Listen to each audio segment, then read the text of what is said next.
Hello, and welcome to another episode of Get Your Fill, Financial Independence and Long Life, where we explore ways to achieve those two goals. And we invite really cool, interesting people on to help us. And today, Mat Boyle is with us. You're going to love hearing about him, hearing about his story, how he's been failing forward for more than 20 years, and how he can give you a lesson in persistence. Mat is a sales systems master.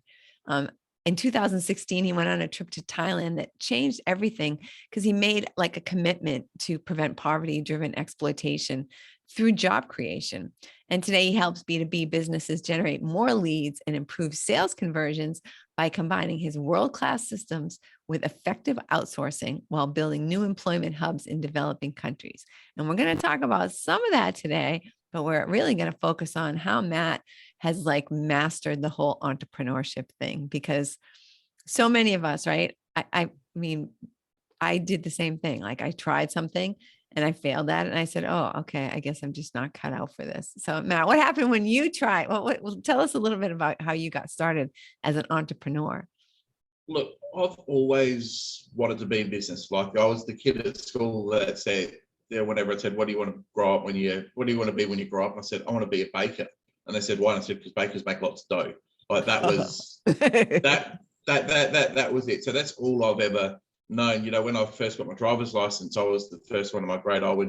At lunchtime, I would sneak out early. I'd go up to the pizza stores and go buy half a dozen pizzas. And I'd pay $7 a pizza, and then I'd go sell them for $5 a slice to my cohort. So I've always had that knack in me. So, you know, when we were 21, we went, you know, we were sitting in a cafe one day and we went, you know what, it'd be great to own a restaurant. I'd never worked in hospitality in my life. So we'd already bought our first house and were, you know, had done some renovations to it. So we had lots of equity. So we sold our house, got married, moved across Australia and bought this restaurant. And I was telling my dad as we were doing this, and my dad said, look, I don't care what you do, but you just need to go talk to a family friend whose name was Jimmy Val. And he said, you need to go talk to Jimmy because Jimmy owns 2 fast food chains and 4 restaurants.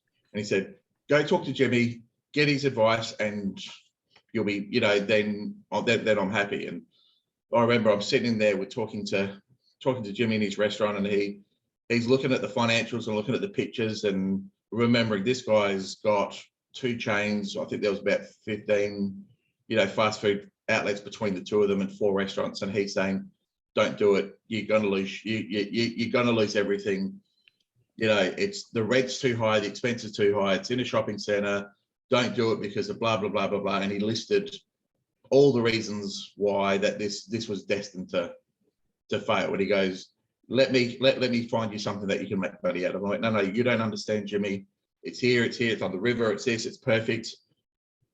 So I completely, as a young 21-year-old that knew everything, shut him down.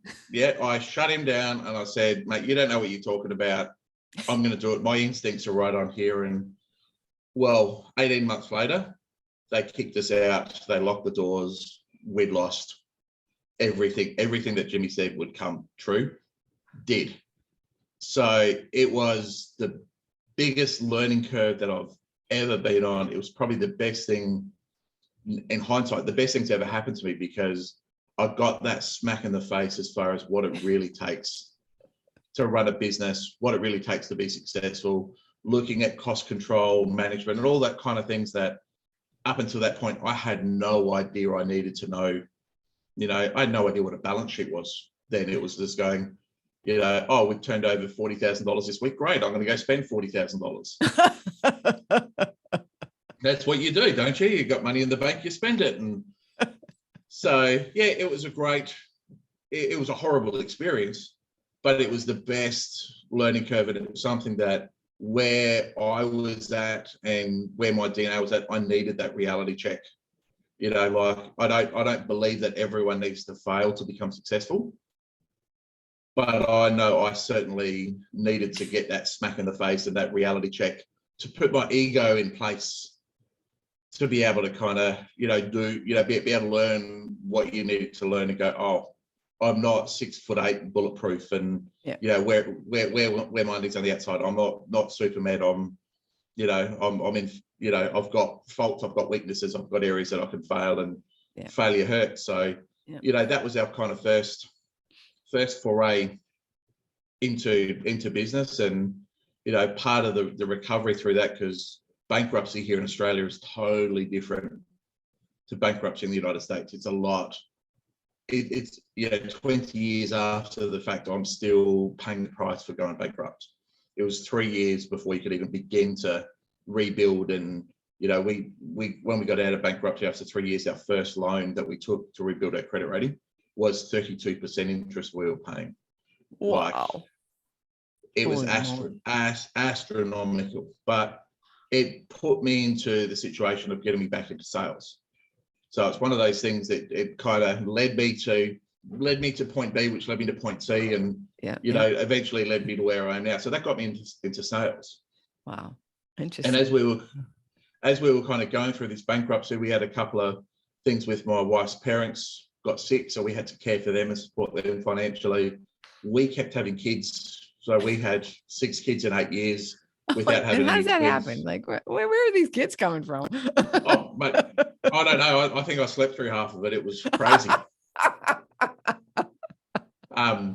But so we had all these things happening to us where, back then I was going, man, like life sucks. Like, well, what's happening here? And now again, I can look back on it and go, it meant to happen exactly that way, because it built this character, it built this resilience. But I had to go sell. I had a growing family to support financially. I was the sole income, so I couldn't sit around and rest on my laurels. So I got stuck into sales and just happened to master it, because, started out at desperation, and then, it turned into a passion. So I just got really good with sales. I saw back in about 2007 that the internet was starting to change how people were buying.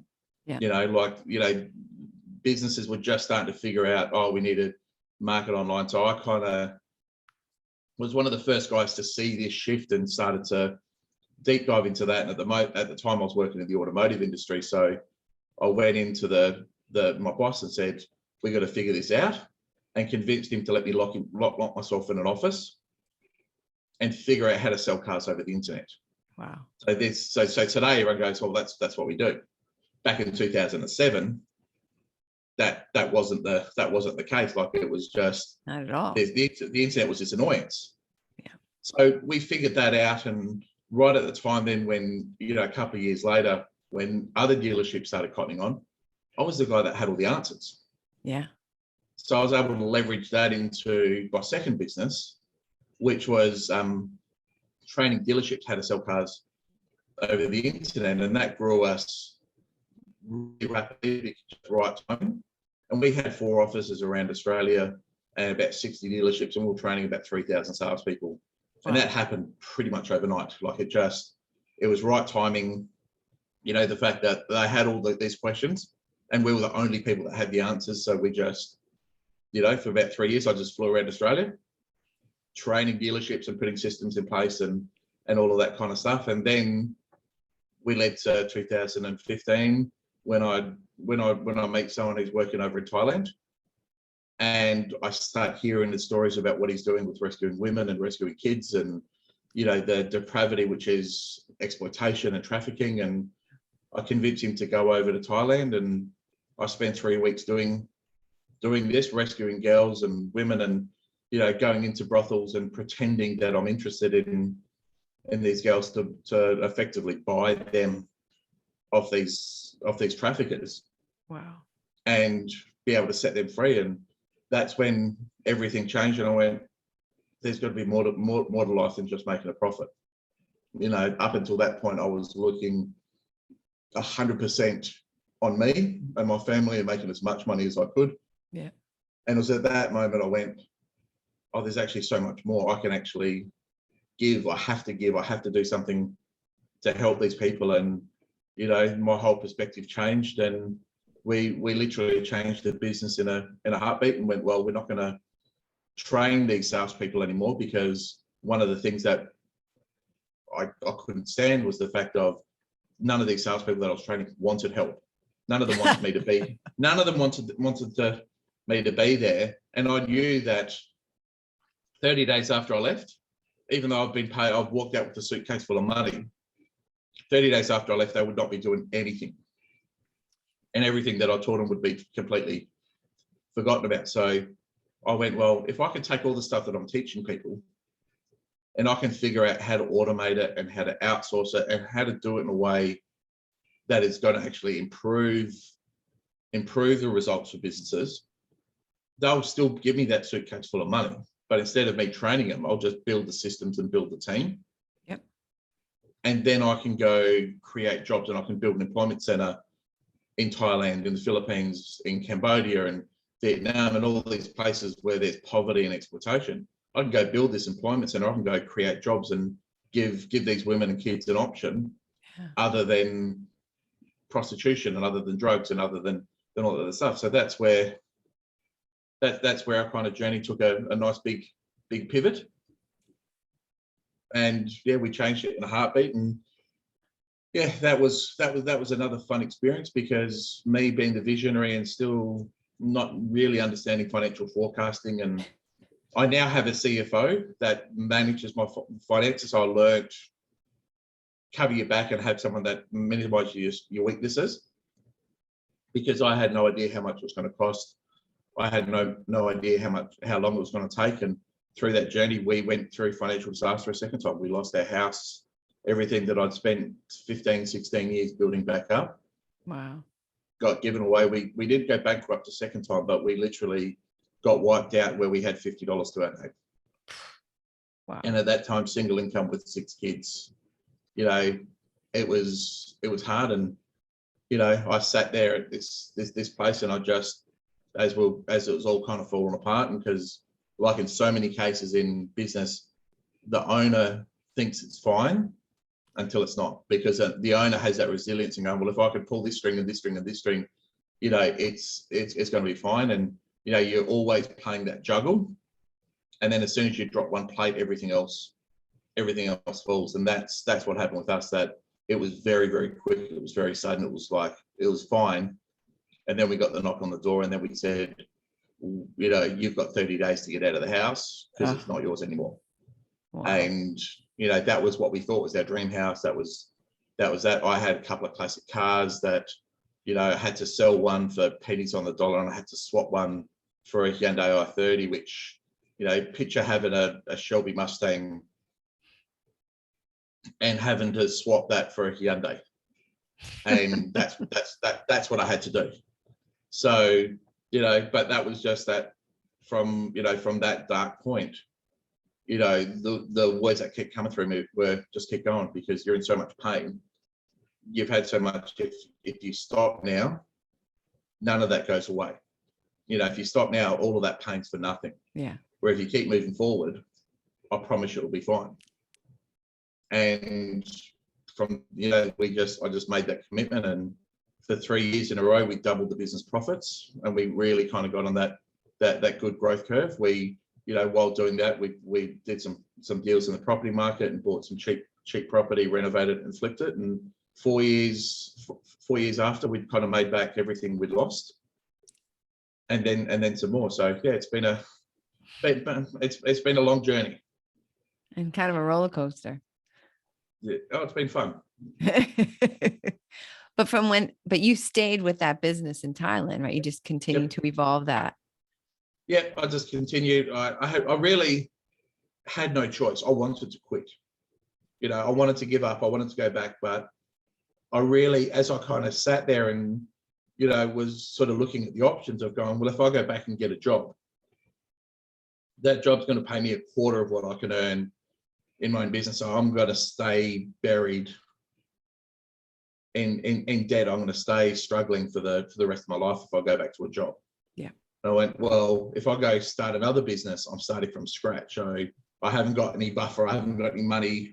You know, I haven't got anything that I can go get an investor. I can't get a loan, so I can't get any more money. So I can't change direction. So I've really got two choices: die or figure out how to make this business work. And dying wasn't a choice. Right. So it was just figure out how to make it work. And, you know, I kind of went, well, there's three key time zones I can work in. I can work in the United States in the morning and I can get up at 3 a.m, and I can work in the United States until they're into business. Then I can work in Australia. And then in the afternoons, then I can work in the UK. So I literally for 3 years, like this, the key to doubling my business 3 years in a row. Where's the sleeping part? I didn't move.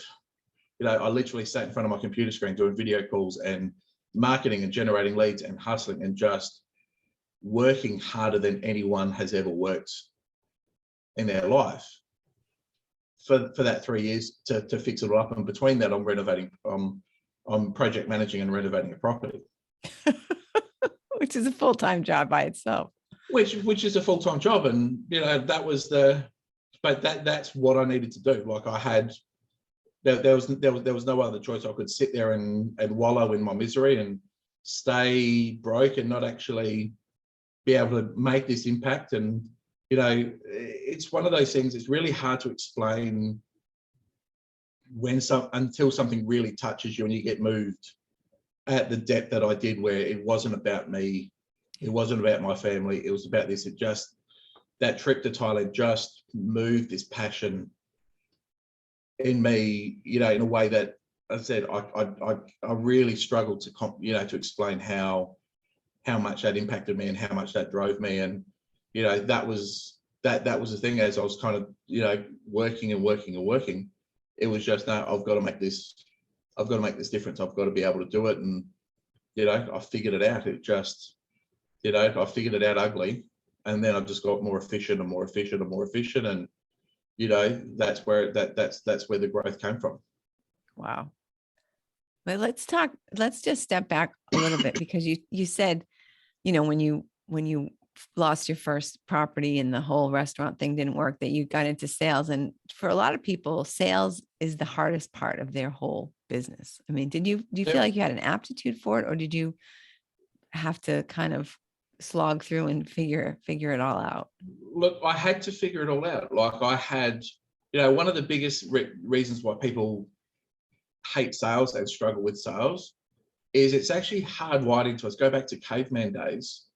It's hard, and it's hardwired into us where you need to be part of the pack in order to survive. Like if you think back to caveman days, if you got shunned from the pack, that meant you were out on your own, and the woolly mammoths are going to come, and the cold's going to come, and all that kind of stuff. So, right. You know, back then you needed to be part of a tribe and part of a pack, otherwise you died. So deep down in our kind of DNA, that's still part of it. So many people have this massive fear, and it's a subconscious fear about being rejected. They have fear about someone saying, no, I don't accept your offer, I don't accept that. And it's actually because it's, you know, subconsciously that means death. Right. And because of that big fear, it controls so much so that, so when people are then going and selling or trying to sell, they never want to actually sell properly because they're too scared about being rejected. They don't want to do the hard work. They don't want to pick up the phone and make 200 phone calls in a day. They don't want to ring that prospect. They don't want to ask that tough question. They don't want to be perceived as trying to sell someone, so they don't do any of the work properly, and therefore they don't get the results. And look, I was the same. You know, when I started my sales training business, I had this massive fear about rejection, and because you know, my first business had failed and I had this massive fear over failure, I had to go watch this video on YouTube for 45 minutes to build up the confidence to make the phone call. You know, and it's this video where there's this high school football coach revving up his team before the game, and it's called I'm a Champion, and you know, it's got the Last of the Mohicans soundtrack in the background, and you know, it was just spine tingling. But I had to watch that over and over and over and over and over again to get myself in the mindset to make that one call. But I knew, because I'd read enough books and studied sales, knew that if I was scared and insecure and, you know, worried about what they were going to say, I'd fail. So you're better off spending the time to get into that zone, Yeah. to get into that place where, I'm just that animal, I'm just completely in control, completely centered, completely confident. So then when I made the phone call, it was like, bang. Interesting. Well, that's really a tactic that I don't know if enough people use. That is like before they have to do something that's difficult for them, that's outside their comfort zone, or that's just something that they don't feel, that just doesn't feel like you're a natural at it. That to take the time to get your mind in the right place so that you can really get beyond any kind of like loose wires up there that are trying to tell you that you're going to fail. This whole thing that when you look at all the communication, depending on the study that you're reading, between 50 and 70% of all communication is nonverbal. So the words that come out of your mouth when it comes to talking and communicating, the words that you come out of your mouth only make up a fraction of what people receive. Your tone, your pace make up a big chunk. But then there's this other non-verbal communication that makes up the biggest thing, which is the intent behind the words. And, I've been gone in some deep tangents. So I started studying quantum physics and looking at all this kind of stuff. And there's actually this thing called ether, which, you and I are looking at a computer screen now, we're on the other sides of the world. But between us right now, there is a connection. So you're picking up on the words that I'm saying that are coming out of my mouth, the tone, the pace, but you're also picking up on the intent behind it. Right. And that comes from that state of mind. So if I'm saying to myself right now, oh, I hope she's going to like what I'm saying, and I hope they're going to agree with this. And look, I don't know if I'm good enough. I don't know if this is the right message. I don't know if this, if I'm starting to doubt myself, yeah, and that's the word that's going on in the noggin there, then I might be saying the right things, but I'm not saying them with the right meaning, and you're picking up on that insecurity. Now, again, you don't know that it's insecurity. You don't know what's really going on. You just don't feel the vibe. Right. And, when selling is a transference of emotion, and your job is to take someone that's sitting on the fence and has a possibility of saying yes or a possibility of saying no, your job is to push them off the fence and get them to make a decision. Yeah. And you can't do that if you're insecure. You can't do that if you doubt, if you're doubting yourself. You can't do that if you're questioning that. You definitely can't do that if you're scared of no, because for me, authentic sales is leading them to a decision that's best for them. And that could be no. Right. Or it could be yes. And if you actually look at the numbers, most people in selling, you're going to get 3 to 4 times the amount of no's as you are yeses. Yeah. So, you've got to be centered in yourself. You've got to be able to banish those conversations and replace them with this is me. This is what I'm doing. This is valuable for them. It's valuable for me. I need it. They need it. Mm-hmm. And I'm going to lead them to a decision. If they say no, that's fine. And if they say yes, that's fine. But what you said, though, is very powerful, because you want the person to make the decision that's best for them. Absolutely. And if you truly want to serve rather than sell, right, then it's a whole different conversation, and people feel that difference. Totally. They pick up on that intent. And, if, as long as no is a possibility in your process and you encourage it, it comes across so much better. But then, if you kind of take the visual representation of the scales, you've got the yes and the no. Because most people are scared of going for a no, there's actually a third pendulum that just ends up taking all the weight off, which is the maybe bucket. Yeah. And instead of things falling into the left or the right, the yes or the no, things get stuck in the middle in the maybe. And the maybe always leads to no. So you're getting, the 1 out of 10, 1 out of 5, or 1 out of 4 that want to say yes are getting caught up in the maybe, which end up being a no because you're too scared to get the no. So it's a bit of that self-fulfilling prophecy. Yeah. That, I don't want someone to say no to me, so I'm not going to ask them. But because you don't ask them, right, you don't have a chance to say yes. So it's that conundrum where, the biggest advice I give people when I'm starting to build processes for them and all that stuff is going, we want to encourage no. We want to build our processes with the point of, we want people to say no at every junction. So those that say yes, it's easy. Right. Yeah. If you know you're not going to do it, like I try to tell people, sometimes I get these telemarketer calls. I'm like, use your time wisely and hang up the phone right now and talk to someone else, because there ain't no way in hell I'm buying from you. So just Yep. like cut the cord, stop trying to Yep. talk me to death and just hang up the Yep. phone. Totally. And then that comes back to sales management. Yeah. You know, most people these days are managing sales wrong, that they want you to overcome objections. I want you to understand where the objection's coming from, whether it's actually a curiosity objection or whether it's a flat out rejection. And if it is, Move on. ditch them, move on. Like, you know, don't waste your time.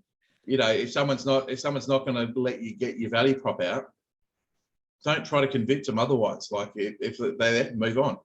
Yeah. You know, and I actually think these days there's a lot better strategies than telemarketing. You know, we actually, all of the campaigns we run are all what's called non-voice. So we're using direct messaging, we're using email, we're using other media to start conversations. We'll use voicemail drops to actually, you know, control the quality of the outreach, call 100 people, and then have the 5 that are interested call you back.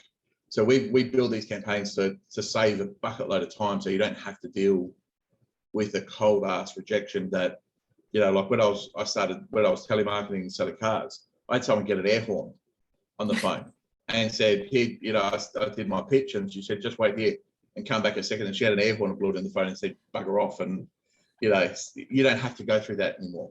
You know, there's better strategies, but it is that, you know, the way people manage sales is they want you to overcome the objections. They want you to hustle and work. And it's like, that's manipulation. Because if you ain't interested, you ain't interested. Exactly. And it's like, move on, you know. But if you are interested, then I have a God-given duty to, you know, lead you through all the decisions you need to make a purchase decision and make as much money as I can out of you. Because if I can make that money out of you, then I'm giving you 10 times value. Right. And you're receiving a lot more than I'm receiving. And that's what makes it worthwhile. Yeah. Yeah. And having that attitude, I think, is the key. That like, if you do buy from me, you're going to be so much better off than you are right now, if this is the right fit for you. Right. So if I'm, you know, helping you, if I'm going to be your coach and help you to buy, you know, to get your property on Airbnb, for example, right, then you're going to pay me like less than what you're going to make in a month. Right. So you're going to go forward and make all this more money because I care about making, you know, but if you don't want to do Airbnb, if you have no desire to house hack, right, why should we even be having a conversation? I mean, we can talk about other stuff, but certainly we shouldn't be talking about my online course, right, or my coaching or something, because it's stupid. Exactly. It's a waste of time. If you've got zero interest in doing it, move on. You know, like it's, you know, as you know, I say to people, I've got enough friends. You know, I don't, you know, I don't need friends. I don't need people that I'm talking to, strangers, to like me. Right.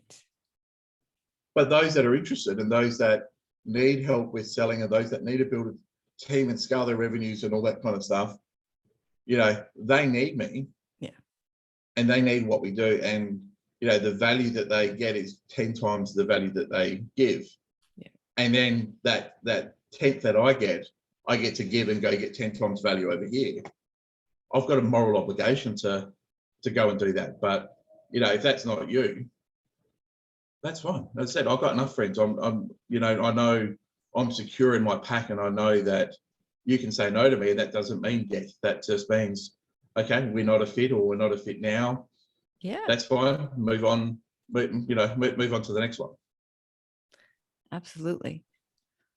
Yeah, I wish more people had that attitude. I mean, you really have it nailed, and I think that is the sign of a good salesperson, is someone who just truly wants to find a solution for that person. Am I your solution? No. Okay. Well, maybe call George, you know, down the street. He's could do what you need a little bit better, you know, or a little differently or something. You just want to, I think of cause I'm a real estate agent. That's my job. And I don't sell houses, right? I'm a matchmaker. I'm the matchmaker. I just help you to see the, you know, things a different way, just don't, oh, did you notice that this, is a little crooked or whatever, I just want you to make a great decision so that you are in love with the place that you find. And right. I mean, this idea of like selling, you can't, that would be the worst thing in the world. Like I talk somebody into buying a house and then I see them 5 years later and they're like, we hate that house so much every day.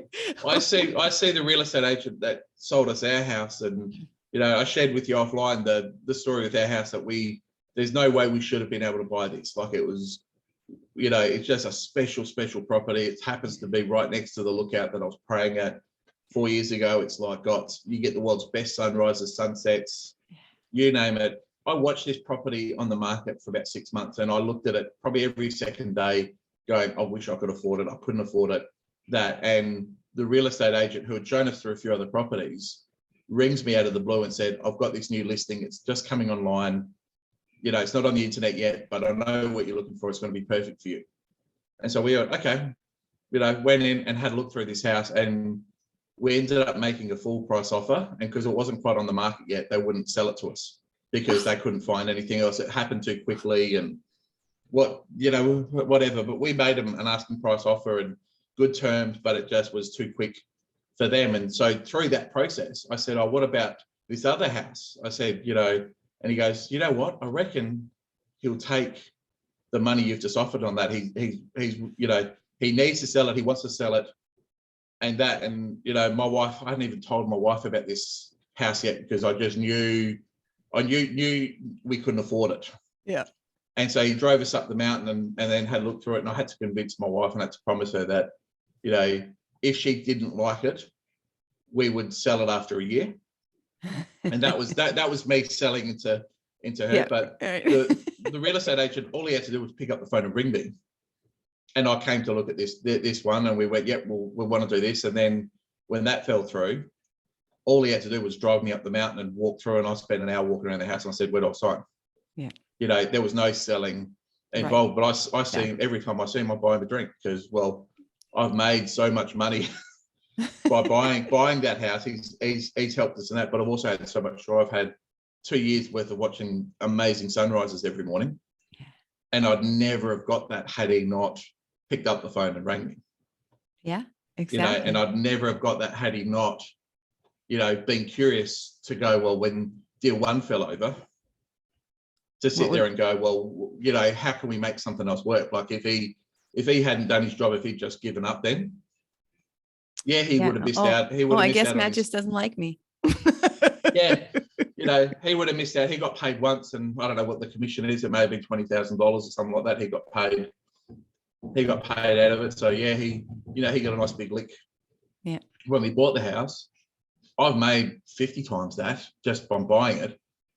But I've got to enjoy that sunrise every single morning. I've got to enjoy that sunset every single day. I pinch myself every single day going, I'm so lucky we've got this. Yeah. And had he not done his job properly, yep, I would have missed out on all of that. I'd be still struggling living in our little renovator flip, an hour away from where we live. Wow. Kicking myself that I've missed the opportunity.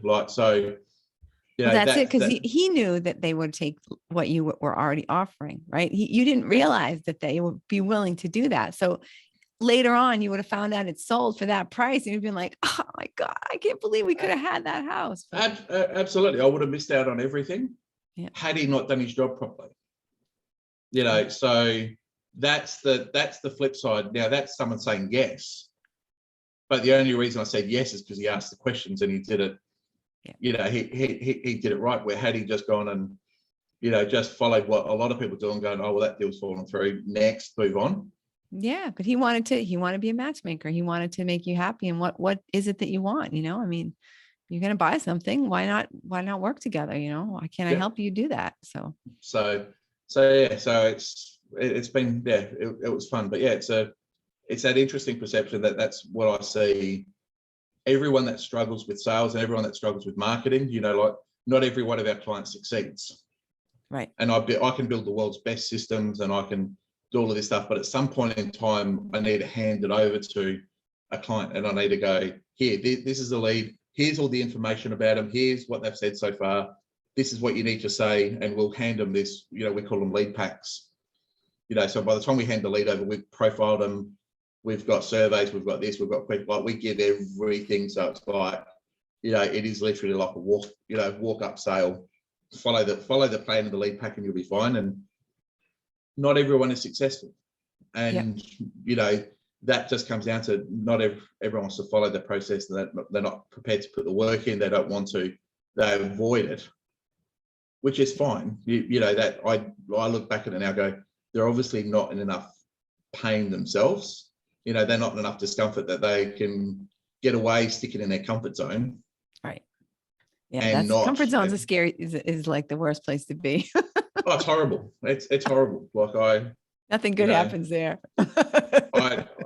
I go train strongmen at the gym to get uncomfortable to go, and we're just talking yesterday, we're going to do a 100,000 pound challenge next week. We're going to, and this is me pushing myself so far out of my comfort zone, going, we're going to lift 100,000 pounds cumulative weight in an hour. How many people are doing that with you? No, just me. No way. What? Yep. And I'm probably going to fail, but I'm pushing myself out of that comfort zone. And for me, I'd use it to go, well, right, I think it's impossible. Let's just see.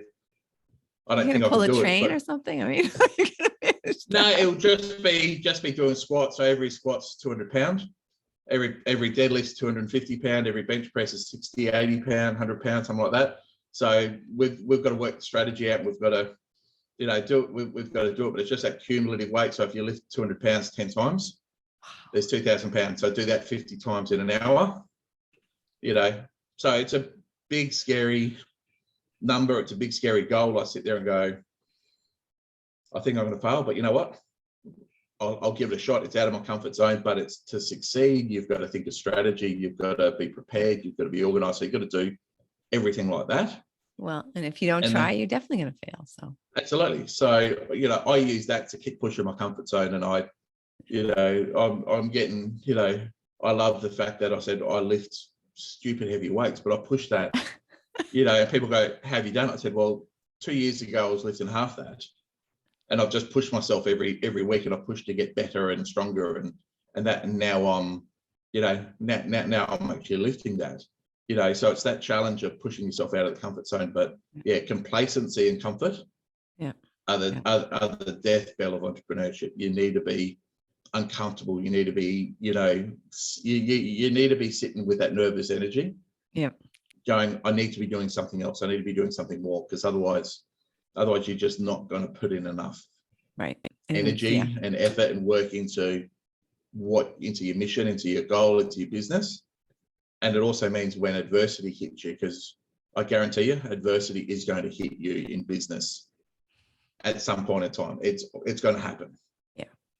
And if you don't have that kind of that resilience and that kind of comfort with being uncomfortable, you're not going to be able to adapt. You're not going to be able to, deal with that and in front of you, which means that's going to end up controlling you. So, I live in that edge where I'm comfortable with being uncomfortable. Mm. Yeah, that's quite a good skill to cultivate, for sure. Oh, totally. So Matt, our time has flown. I'd love talking with you. I'm wondering, is there something that you wish I would have asked you that we just didn't have a chance to touch on? Is something that you're really dying to share with everybody that we haven't had a chance to talk about yet? Mate, I think this has been great. Like this is really well and truly been fun, and talking about, for me, what really matters. And it's not the success, and it's not this. It's about that sort of front line. What does it take to actually, get things? So no, I don't think you've missed out on anything. Awesome. So Matt, how can people reach you if they? I mean, everybody needs help selling stuff. Every entrepreneur needs skills. They need help. They need, I feel like that's the number one drawback that people have when they're just getting started. 100%. So the two ways you can find me is if you go look up on LinkedIn, and I'm Matthew Boyle, Matthew spelled with one T. You'll find me on LinkedIn. We're fairly big and spend a lot of time out there. The other place you can go to is the sales growth scorecard.com. And on there, that's a free tool we've put together that kind of helps you unpack some of the opportunities in selling that you can automate and you can outsource, and how you can kind of start to build some of the systems to help you take the heavy weight out of it, so leave you with more of the fun parts of the selling. So that's a really great resource you've got. All right, great. Yeah, and all those links will be in the show notes, so you can check out. If you're driving, don't pull over and start to do this. We got you covered. And so I'm sure that you got a lot out of what Matt was sharing, and loving his story.